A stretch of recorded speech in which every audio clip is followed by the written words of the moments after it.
Welcome everyone to the Week 4 lecture for Public Scandals and Moral Panics. And I'd just like to issue a warning as well that some of the content for this week is difficult because it does refer to topics such as sexual violence and child abuse. Early on the 11th of April, Scott Morrison made the traditional journey to Yarralumla. Vice-regal assent obtained to head for the polls. Prorogue the Parliament from 8:29. With paperwork signed by the Governor-General, major decisions of government were suspended, or so convention dictates, because well after the full-time whistle had been blown on the 45th Parliament, then Sports Minister Bridget McKenzie was still making adjustments to the now infamous spreadsheet that colour-coded sports projects by political party. Sorting out what the final list of approved projects would look like. The Audit Office, whose scathing report led to the Minister's resignation, outlining an even more problematic timeline for the Prime Minister. One project coming out and one project coming in terms of the 8:46am version, that was at the request of the Prime Minister's office. After another email exchange with the PM's office 4 hours later, further changes. One project out, 9 in, at 12:43 to Sport Australia. All 9 late inclusions, projects in government-held seats or electorates being targeted by the coalition.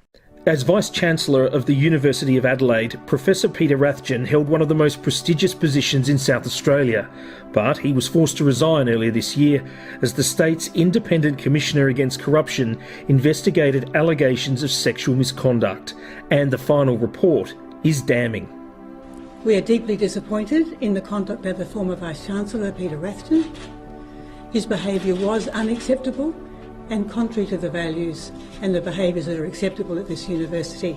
Bruce Lander QC found Rathjen sexually harassed 2 staff at a university function last year. I woke up mid-rape, essentially. An explosive allegation that throws the spotlight once again on the culture inside Parliament House.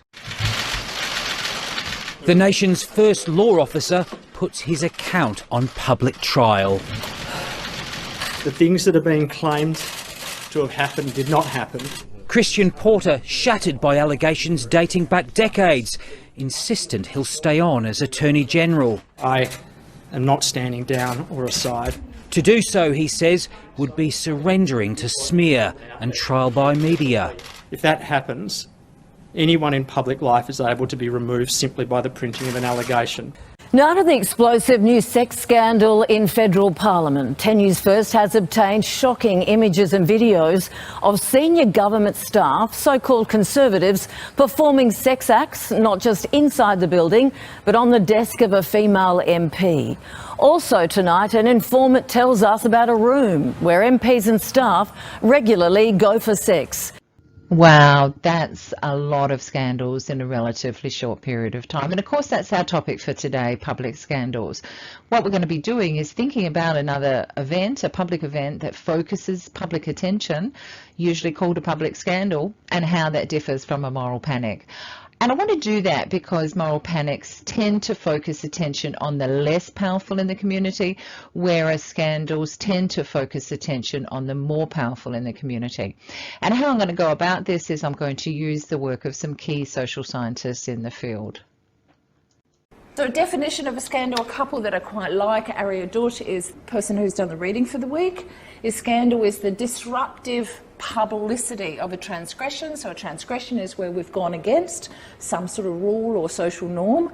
But what's important here is both publicity and that the event is disruptive in some way. So that's what he thinks.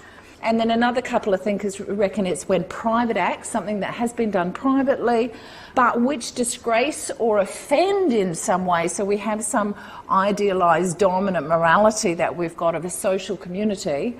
And when that's made public and narrativised, so narrativised, turned into a story by the media. So publicity of some sort of transgression is kind of key in both of these definitions. And for Lull and Hinneman, that produces some sort of effect. It'll be a shift from our ideologies, it'll be some sort of disruption and change. So publicity is really key, and some sort of disruption is key with these scandals as well. Aria Dutt was really interested in how come And he uses the example of Oscar Wilde to explicate this idea, to explore it. He says, how come transgressions can be happening in the community for quite some period of time before it turns into a scandal? And he starts off by revisiting some other sociologists, and he comes up with a few ideas about this to start with, but these three, he reckons, are not adequate to explain this whole thing. So he reckons there's some sort of weakness around our social norms. We're not being very strict, and that can happen in times of lots and lots of social change. In the case of Emile Durkheim, during rapid change because of industrialisation, people moving in and out, hard to enforce social norms in those times. Robert Merton is an American sociologist. He reckons it happens because of inadequate regulation of social norms, and that seems to be applicable in a couple of the examples that I'll talk about. Another reason why some norms are not enforced, and why some behaviour or transgressions go on for a long time before people are called to account on it, can be because of the high status of the offender, which is what I said at the beginning. Scandals often focus on people that are higher up in the social hierarchy. So they are far less surveilled than people low down. So that's one reason. And they're also protected a bit by their social capital. And I mentioned social capital last week about who you know. Really important to have good social connections, and they can protect you. So if you know judges, lawyers, etc., you can hide behind that if you've transgressed in some way. So he reckons that that's two reasons why behaviour can go on for a long time before it's exposed. He also says there can be some really practical difficulties in enforcing norms. There might not be any victims, so if it's kind of this victimless crime, nobody's going to come forward and complain about it. It could be the cost involved as well, might be seen as prohibitive. People might actually fear reprisals in some way, that there'll be some form of backlash against them. But he comes up with these three ideas, but says actually that's not enough to explain this phenomenon, and he's using the case study of Oscar Wilde, so he goes a little bit further. He focuses on the role of publicity as being really important, and says that publicity is different to knowledge of something. So you might know that Oscar Wilde was gay, homosexual, but that's very different to publicity about him. Publicity happens when everyone knows, not just you, not just your mates, but everyone. So it's really widely known is the idea behind publicity. And it's the credibility of the sources also aids the publicity too. So you might write some people off because you don't trust them as a source. For me, if it's the ABC, then I see that as a more credible source, say, than some of the other media outlets. If it's just gossip, gossip usually happens within a smaller group. So not everybody is going to, that's different to publicity. That's just a small group of people who are kind of in the know, who are spreading a story. So there's boundaries around that.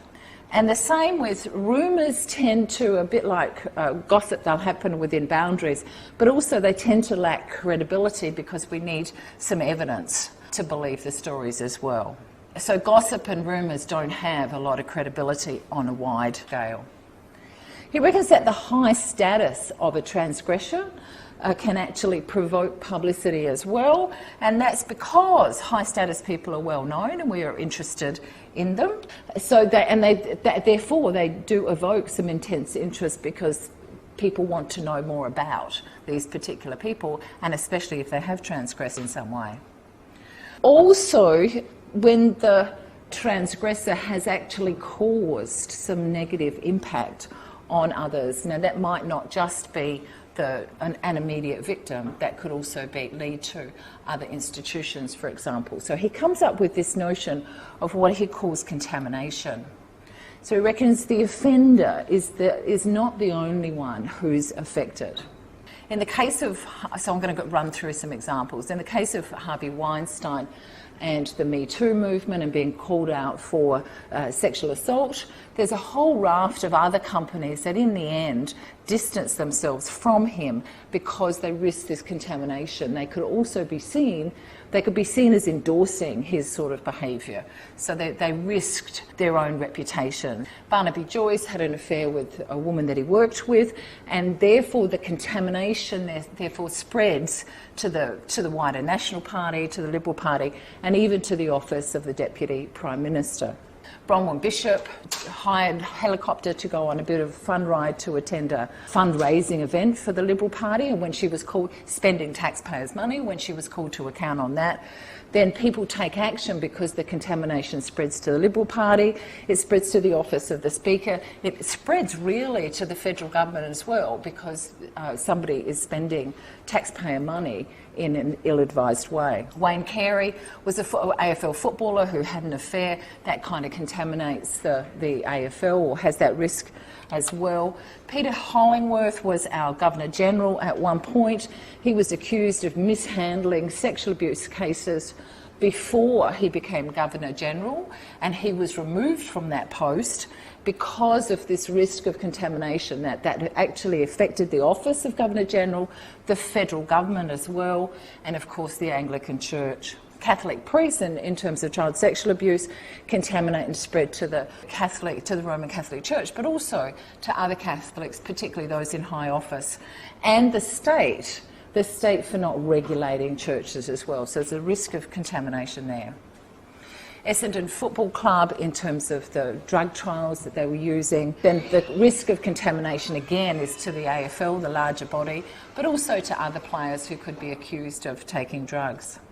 So contamination is an important point in terms of what happens when publicity causes something to be widely known. So scandals do contaminate because very high status people represent institutions and social values. Think about the AFL, what that represents, healthiness, fair play, all of that sort of thing, and suddenly somebody's not playing fairly, cheating, according to some values. High status people are often seen as role models, and that's why often footballers or sports people do get called to account, because they're role models, particularly for children and young people in our community. And so it's that influence that they have on others that they get held up to high standards over.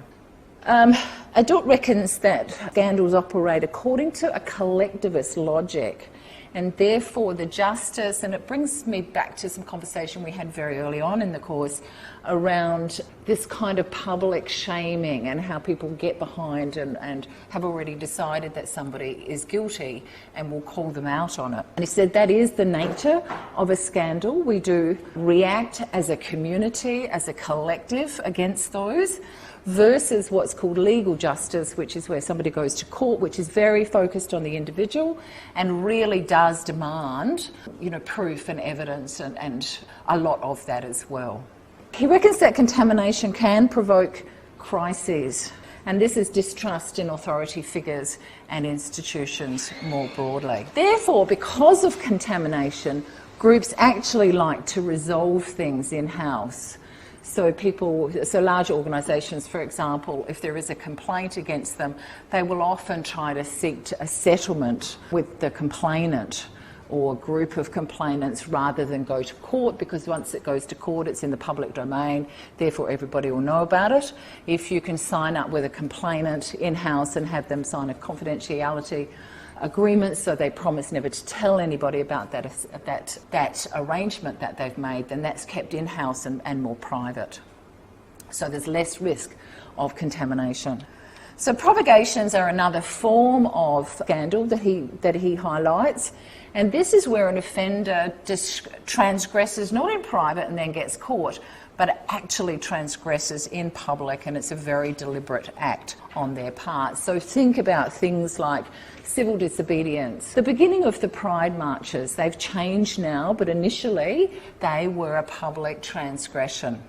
art scandals like Banksy, when he had his art up for sale and then he organised it so that it was actually going to explode or disappear as it was being auctioned. So that was a public scandal. Public heresy is kind of the idea we've had that can involve any sort of religious defamation. You know, if somebody, in terms of their Muslim tradition, if you had an effigy of Muhammad, for example, that would be regarded as heresy if you did that very deliberately. Same if you made fun of Jesus, I suppose, as well. The most recent one I can think of is First Nations Australians saying we're not going to sing the national anthem, if we think about that as a bit of a public heresy where people see that as something they shouldn't be doing. Adult reckons that public transgressions offend by A, we're breaking some sort of social norm, and B, they're doing this, they're flaunting it, so they're doing it in public, they're doing it deliberately, they're not hiding it, it's not in private. This is a very deliberate transgression, and therefore they often get treated and punished quite severely, usually for two reasons. Because they encourage imitation, so if you're going to flaunt, you're going to have the whole lot of people now coming out and talking about not singing the national anthem, for example, and we did for quite some time. So that will encourage imitation, and other people saying, well, why should I sing it? Because that's not really good for First Nations people. And it can also normalise that transgression. And if I think back to Pride marches, they are now well and truly normalised, where at the beginning you'll find a lot of police involved and a lot of punitive action taking against that community. I want to now talk about some specific examples and then analyse. Well, I'm not doing the analysis, I'm reporting on somebody else's analysis of particular scandals, because it highlights things about the way in which scandals operate. I've gone back to the UK, can't find a lot of this in Australia, unfortunately, but in the UK the medical profession was kind of self-regulating, what they call self-regulating, for almost 150 years, between 1858 and the 1990s. And there was a particular medical act, this was established in law, which established something called the General Medical Council, which I'm going to call the GMC, and it was a regulatory body for doctors and by doctors. This body maintained a list of doctors. It controlled entry into the profession, so you had to go via this body in order to be registered and practice as a doctor in the UK. It set the standards for the profession, and it established sanctions or punitive actions for non-compliance. So if you weren't doing the right thing, then the GMC could say what punishment there should be or consequences should be applied. So the state, the UK state in other words, the government, weren't regulating the medical profession. They had handed that over to this other body, and that's really important, up until the 1990s when they took it back. They based that delegation of responsibility, that handing over of responsibility, on some assumptions that the interests of the public and the profession were assumed to be all lined up. The public don't want to be harmed, and you know, one of the basic ethoses of the medical profession is to do no harm, so all lined up and squared there. That non-professionals were assumed incapable, so people who weren't doctors couldn't assess the merits of the medical profession, and doctors were assumed to be particularly virtuous and trustworthy, and you could think about that and apply that to other groups in the community as well.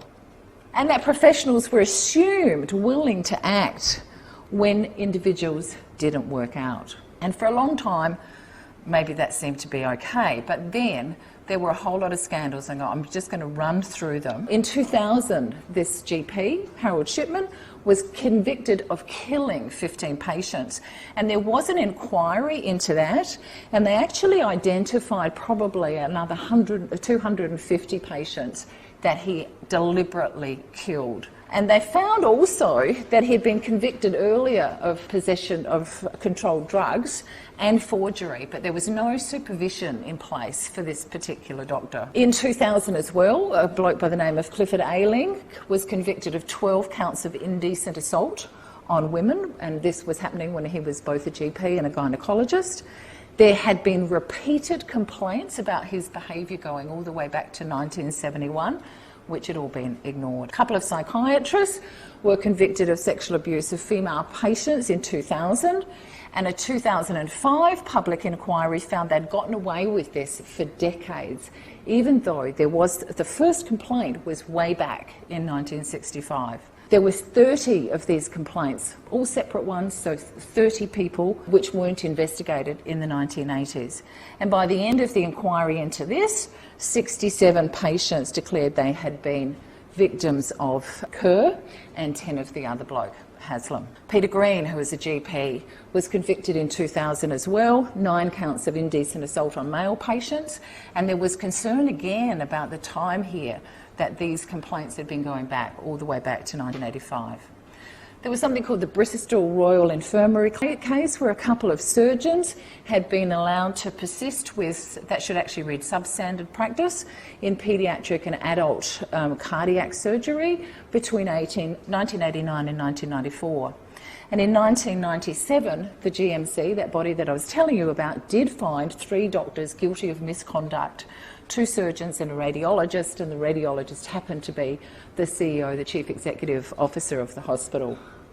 There was then a public inquiry from October 1998 into the deaths of 29 babies who had undergone heart surgery. A pathologist by the name of Richard Van Velzen was collecting the organs of children. The children were dead. He didn't kill them, but he collected them, and he did that without consent.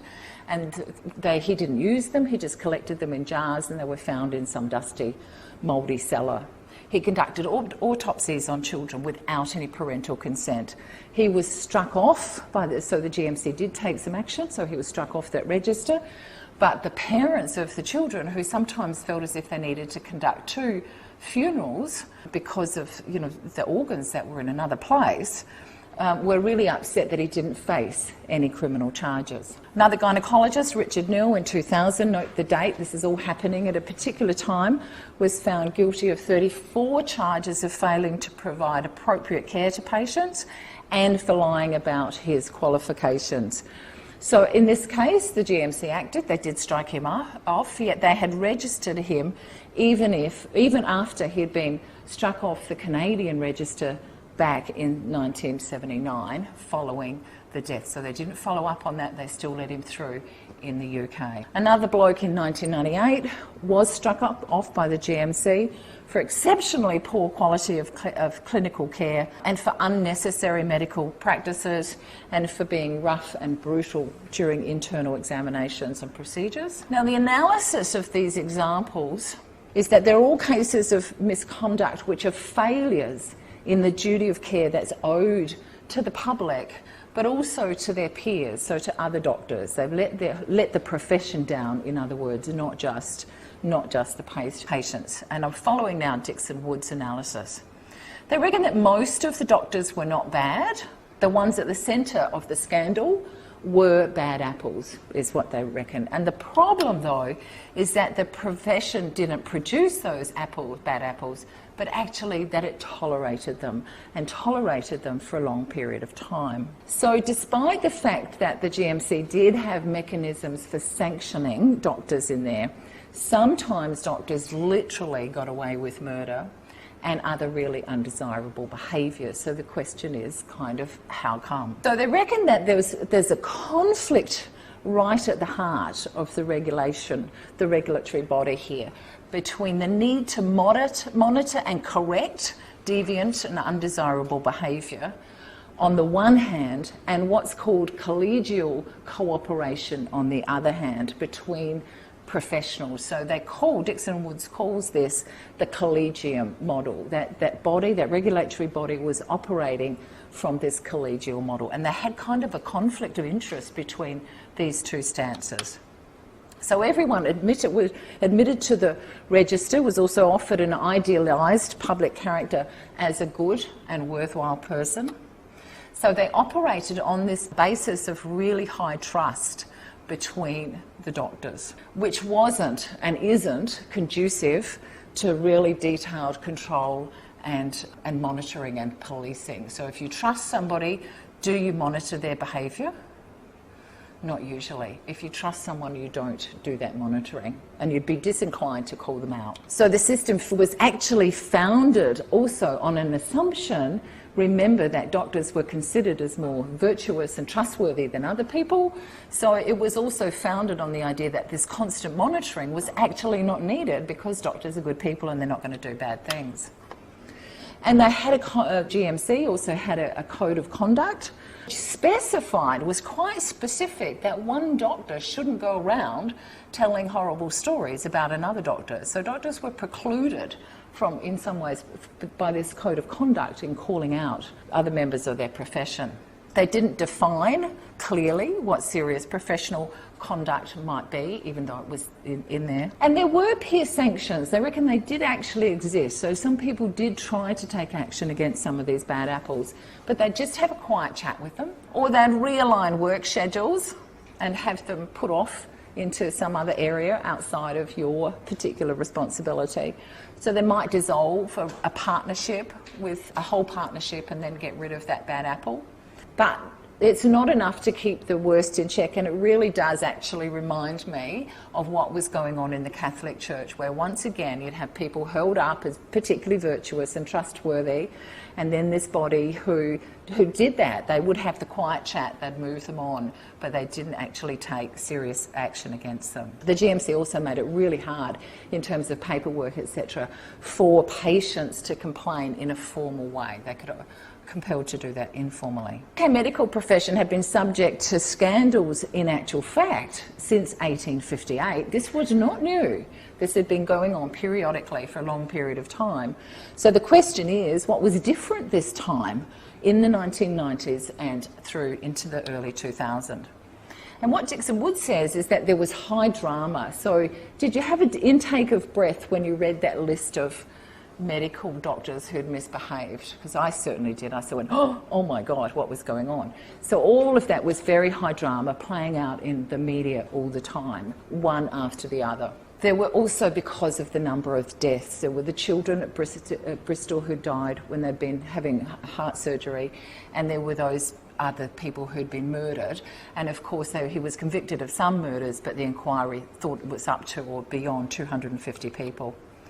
There was this discrepancy between these people that we assumed to be virtuous and their actual behaviour, and not just their behaviour, but their behaviour towards people who are particularly vulnerable as well. The frequency of the stories, this went on and on and on in the British media, lots of examples within a short period of time. So, which has what he calls a problem amplifying effect, so it makes it look really, really large. The other concern there, of course, and why the state suddenly decided to do something is because of that contamination effect that I talked about earlier. The effect of these bad apples then rubs off on the rest of the profession. All of doctors get called into account, begin not to be trusted. But it also looked bad for the state as well because they weren't regulating the medical profession. So it did change. He also reckons that there's something else a bit broader as well, and being a sociologist, that's what we do. We look at the broader picture as well. He reckons that these scandals happened at a particular historical moment, and it happened when the public was far less deferential in the 2000s than they had been previously. We're far less likely to believe authorities or do what we're told now than we had been earlier in the 20th century. And we want more, expect more from authority figures. So that was one thing. And going along with this is the decline of professional authority. There's been lots of, in recent decades, ramping up that victims and other people should be able to have a say, that it's not just the professionals who should talk about things. Going with that is the idea that there's activists have more ability now to have their claims taken seriously. So the activists are the ones coming out and say this is going on, and they will now be taken a lot more seriously than previously. So the state, the UK state, the government did take control and they did enact reforms. So what Dixon Wood says about that is that these new regulations acted as a monument to public emotions about past tragedy. So it was a way of memorialising what had actually happened. This is This is an actual memorial here to a South Australian inquiry. This was to the abuse of children who'd been in state care. So that's a physical memorial that's there near the Women's and Children's Hospital in North Adelaide.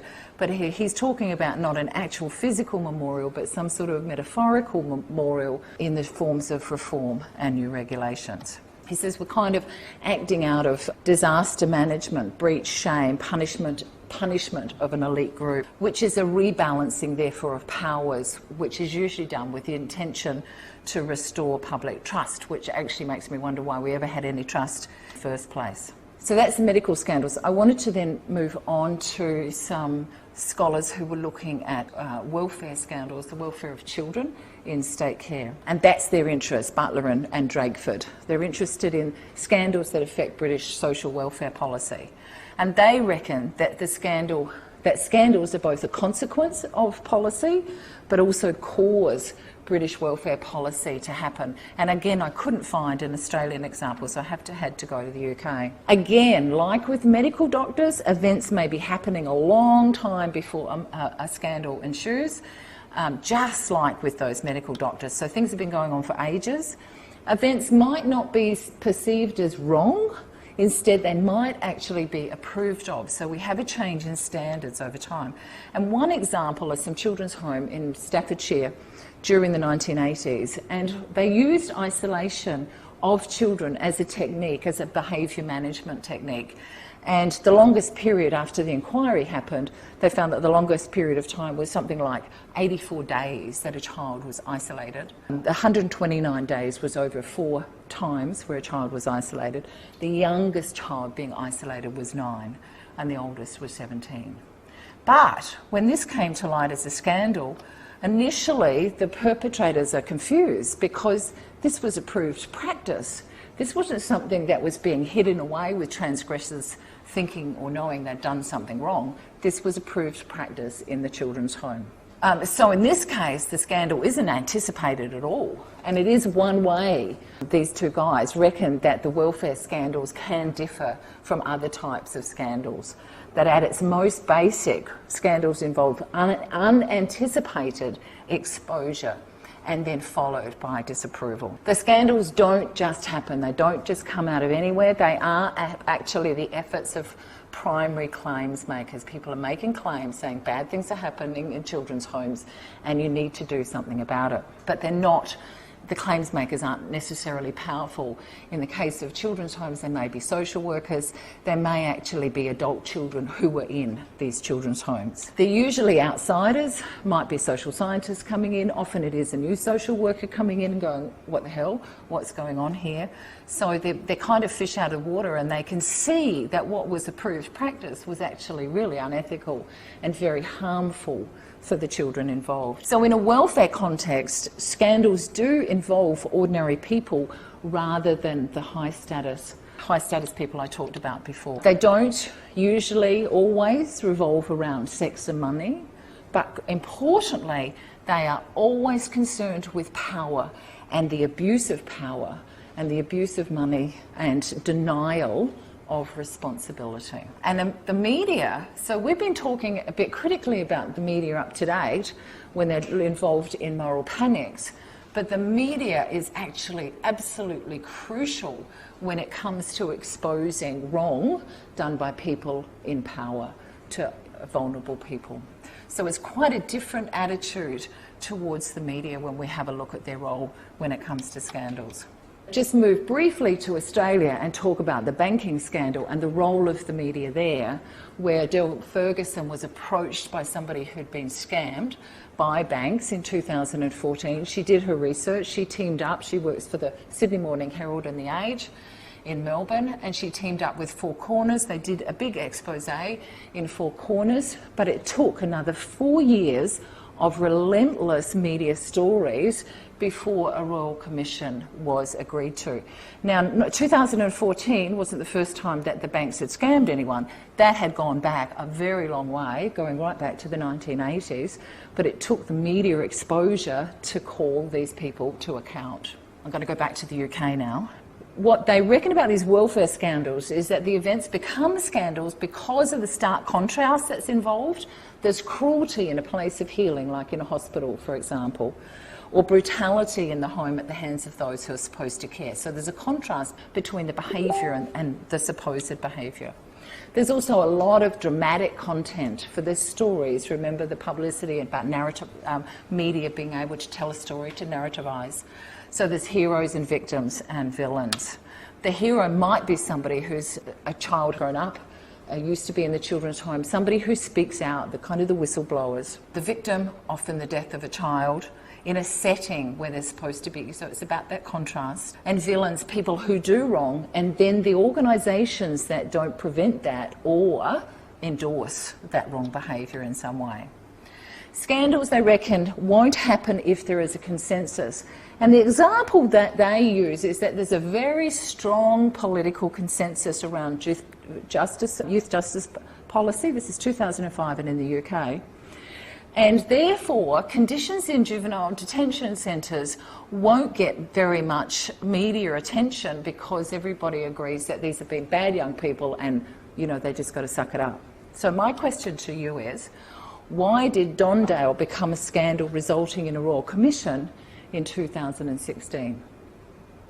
The interest in particular scandals comes and goes. Scandals, they reckon, are the policy equivalent of an earthquake. They are a powerful signal that change is occurring or that the pressure to change has reached unsustainable levels. So something's about to break. And again, in the wake of scandals, we rebuild, we reform. They ask if there's anything special about social welfare that makes it susceptible to scandal, because not all institutions are open to that sort of exposure. Hospitals, etc. are. Think about the elderly care Royal Commission got at the moment.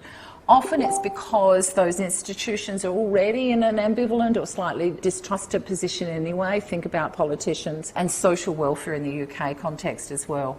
And when individual mistakes can be presented as part of a larger problem, so it's not just those few bad apples, there's something systemic wrong with an organisation. There are counter-claims makers, so people who will come forward and downplay, deny or minimise a scandal. And he says that the mobilisation of response to scandal by these moral entrepreneurs typically does not go unanswered.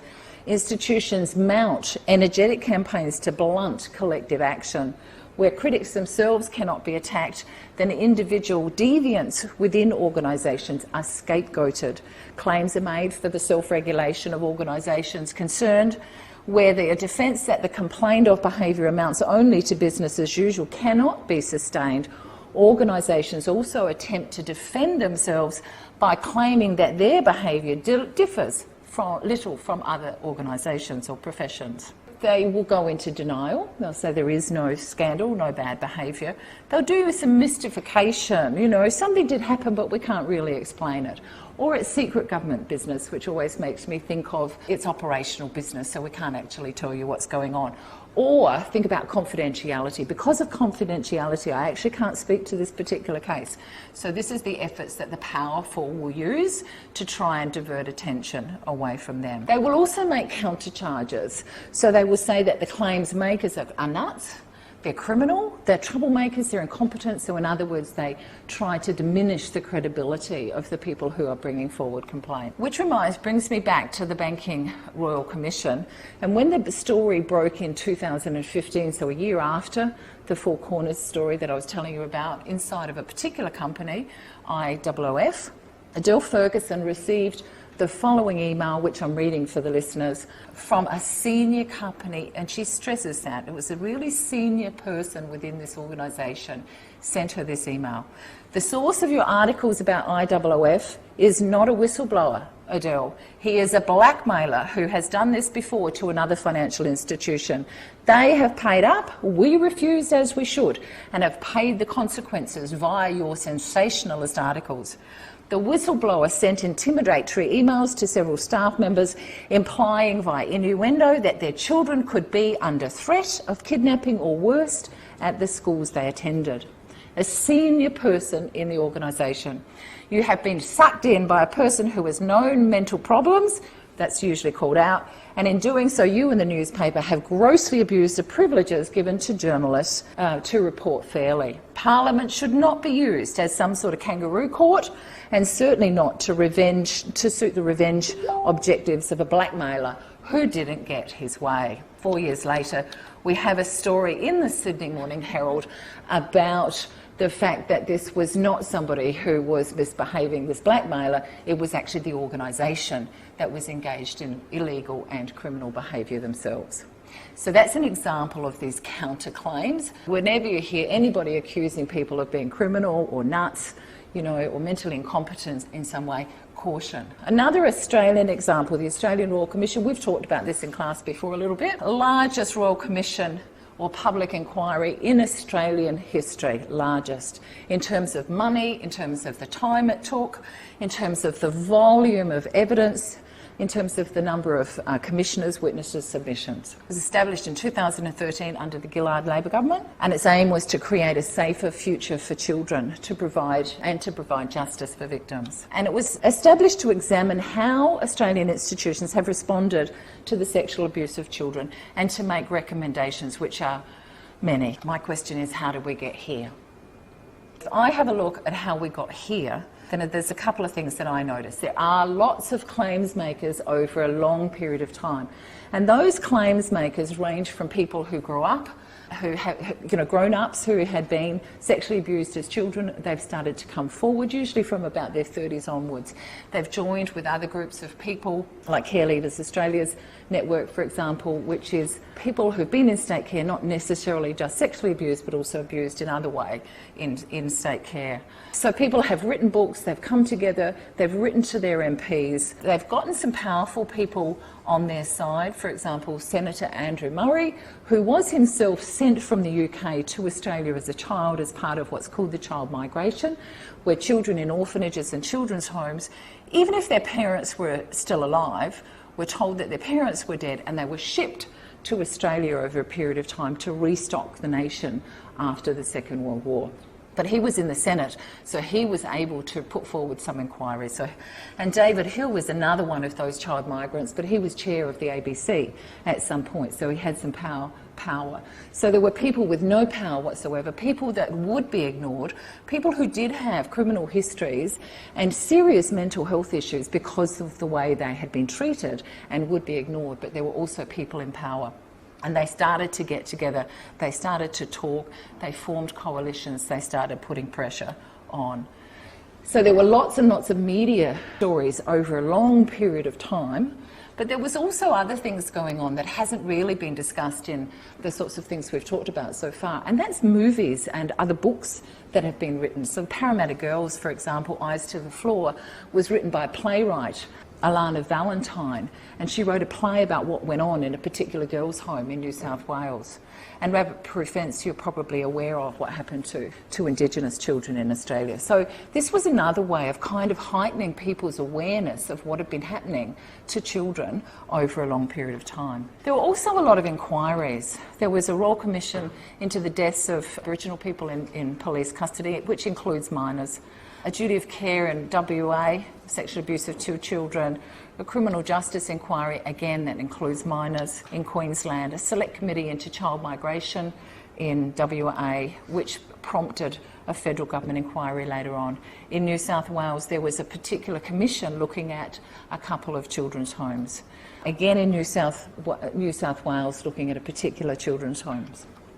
A national inquiry into the separation of Aboriginal and Torres Strait children, what we now know as the Stolen Generation, in 1997. A Royal Commission into the New South Wales Police Force around their response or lack of response to claims of paedophilia. The Ford Inquiry, which was about abuse of children in Queensland institutions. A Senate inquiry about those children being shipped from England and Malta to Australia. In 2003, a Senate inquiry into the treatment of children more broadly, not just child migrants or Aboriginal children, into out-of-home care. An inquiry in South Australia which focused around the sexual abuse of children in out-of-home care. In WA, a similar sort of thing, but focused on a particular children's home. In 2007, wages that had been held in trust for Aboriginal young people but which they had never received.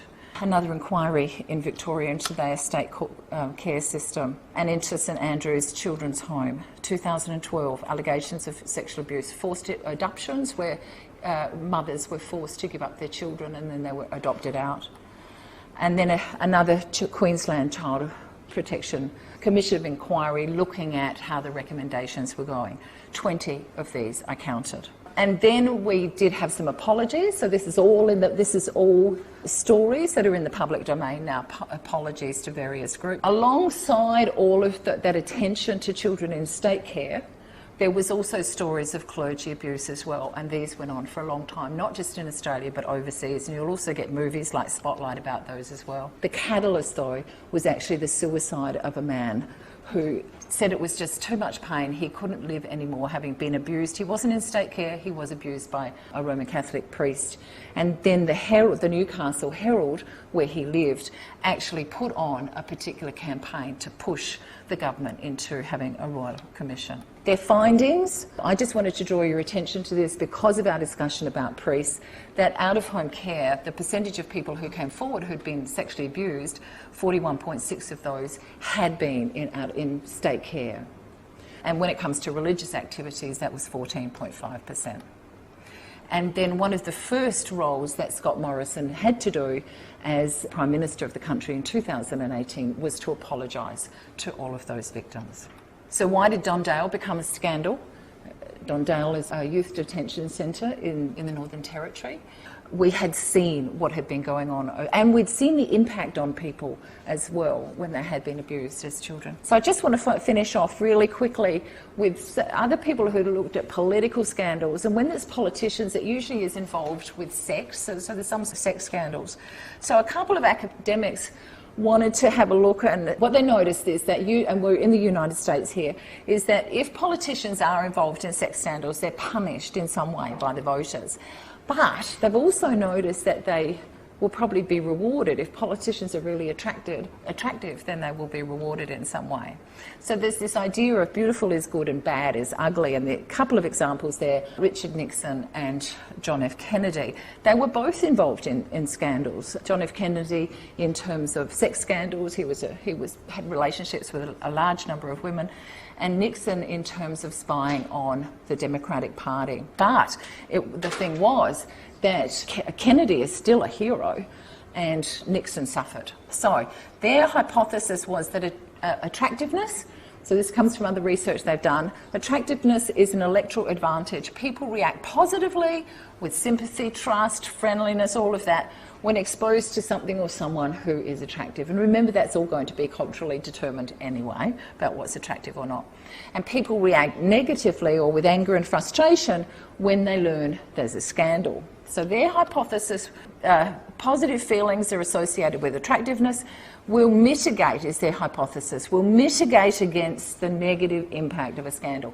And then they did this huge quantitative study, and that's not my field, so I can't even begin to describe how they did it. What they came up with was that there was a large fall in support for unattractive candidates if they got involved in sex scandals, a less sizable fall in support for attractive candidates who were involved in sex scandals. And remember that, US isn't fond of sex scandals, but no lessening of support whatsoever for the most attractive candidates who were involved in sex scandals.